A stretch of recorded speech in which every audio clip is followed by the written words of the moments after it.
voici l'histoire d'un ourson en peluche, tout ce qu'il y a d'ordinaire. Mais sur la chaîne de fabrication, on lui découvrit un défaut. Et il fut jeté au rebut comme un vieux morceau de chiffon. Il se retrouva dans une grande pièce toute noire. C'est alors que, venant de l'espace, un drôle de bonhomme lui donna la vie avec de la poussière cosmique. Puis, il l'emmena dans un nuage magique, où la bonne fée nature, à son tour, lui donna des pouvoirs surnaturels. Et depuis, le petit ourson devint Super Ted.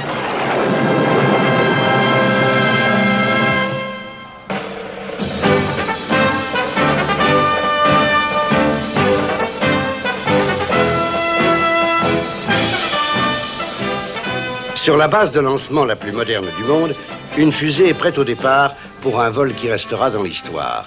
En effet, 3 astronautes vont s'élancer dans l'espace pour un voyage aux confins de la galaxie. Et pour assister à ce moment historique, nous retrouvons notre petit ourson et son ami. Ceci est la fusée la plus rapide qui ait jamais été construite. Elle passe à l'intérieur de notre système solaire pour atteindre la nébuleuse Andromède. Andromède? J'y ai passé d'excellentes vacances cet été. Spotty. Il a plu tout le temps. Regardez, les voilà. Les astronautes se dirigent vers la capsule spatiale. Ah, tiens. Ah, vous voyez, je vous l'avais bien dit, devenir astronaute, c'est aussi facile que de marcher sur un ballon.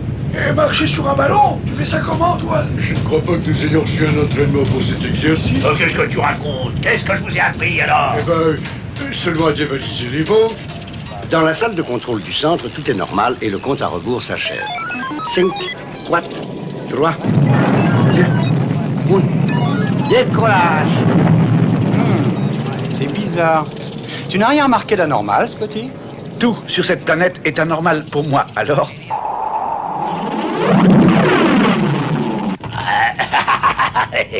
Allez, c'est parti, les copains. Et pour une fois, personne ne pourra nous poursuivre jusqu'ici. Tu as raison, Tex. Moi, je vois personne. Ah, quand j'étais petit, je rêvais de posséder un ranch. Jamais je n'aurais cru que je posséderais une galaxie. Pendant ce temps, à la base de lancement. Je n'aime pas ça, Spotty. Il y a quelque chose qui me chiffonne au sujet de ces astronautes. Leur combinaison est beaucoup trop grande. Par les 1000 poules miennes, Spotty, tu as entendu? Regarde là-bas. Ah, je peux vous dire que je suis content de vous voir. Quelqu'un nous a assommés. Oui, et il a laissé ce serpent. Merci. Ça alors, nous avons été délivrés par un ourson. Je ne connais qu'une seule personne qui attache ses prisonniers avec un serpent. C'est Tex. Exact. Je crois que je vais avoir besoin du mot magique et secret. Prenons ta fusée, Spotty. Oui, c'est la seule assez rapide pour les rattraper. À quelques milliers de kilomètres de la base, tout est calme dans la fusée volée. Et Tex commence à rêver. Tex, chef de l'univers, je vais rassembler toutes mes planètes et les marquer de mon nom. Comme ça, on les verra dans chaque télescope de la galaxie. Je suis le maître des nébuleuses. Écoutez-moi tous, je suis votre maître.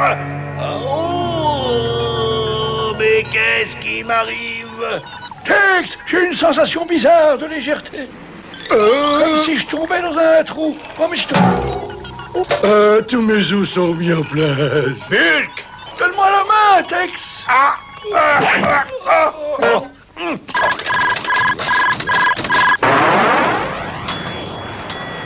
Mais la fusée volée est détectée par le radar de Spotty. Regarde, là. Elle rebondit partout comme une balle de ping-pong. Très bien, Spotty. Attrapons-les. Lâche-moi la jambe, squelette de malheur. Mais tu fais descendre mon pantalon, enfin. Mais où veux-tu que je m'accroche, Tex? Tex, regarde cette jolie pierre là-dehors, regarde. Quoi?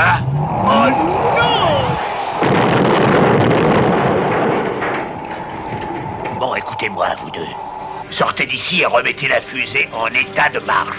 Oh non, non. Il fait froid, il fait noir aussi dehors. Allez-y! Avant que mes petits nerfs craquent et que je vous casse en deux. Dans ce cas, j'y vais. J'adore le froid et le noir et cette sensation de vie. C'est super, je vole. Oh, squelette. Coco! Est-ce que tu entends ce que j'entends? C'est cet ourson de malheur. Ah bon? Oh non! Par tous les satellites artificiels. Comment on s'arrête avec ce machin? Oh, oh, oh, oh, oh! Oh Je peux plus bouger un muscle. Oh, ça ne me surprend pas, j'ai jamais eu de muscle. À nous deux, Burke. Non Lâchez-moi Lâchez-moi Très bien. Non Maintenant, à ton tour, Tex. Super Ted! Oh, mon Dieu! Réveille-toi! Tu dois arrêter, Tex! Je sais, je vais utiliser de la poussière cosmique. Oh, merci, Spotty. Mais par les 1000 pots de miel, où est Tex? Il faut le trouver. Allez, viens.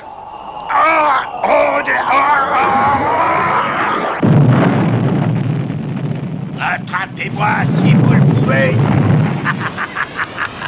Je vais détruire leur fusée. Ils vont errer dans l'infini tout le reste de leur vie. Oh, regarde, il va détruire ma jolie fusée. Oh, regarde! Fais quelque chose, Super Ted! Je crois que tu as raison. Tex, arrête cette fusée. Parle toujours, tu m'intéresses, Super Ted. Est-ce que tu vas me laisser tranquille, espèce de fond mal léché? Tu n'as pas encore gagné, Tex. Tiens, enfin. Et ça. Calme-toi, non. Et ça, tiens. J'ai échappé belle. Mais c'est gagné. Super Ted! Ma fusée!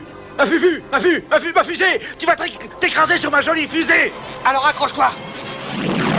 Ouh, Spotty, tu ne m'aurais jamais pardonné si je n'avais pas réussi. De retour à la base de lancement. Je tiens à vous féliciter tous les deux pour l'exploit que vous venez d'accomplir. C'était notre devoir. Eh bien, merci et au revoir. Et ne vous inquiétez pas pour ce voleur de fusée, nous allons nous en occuper. Oui. Au revoir! Au revoir. Je vais te dire une bonne chose, Petit. À propos de quoi? Eh ben, tu vois, on a souvent besoin d'une fusée à petits pois chez soi. Eh ben dis donc, tu fuses! Un ours en feu, un capitaine.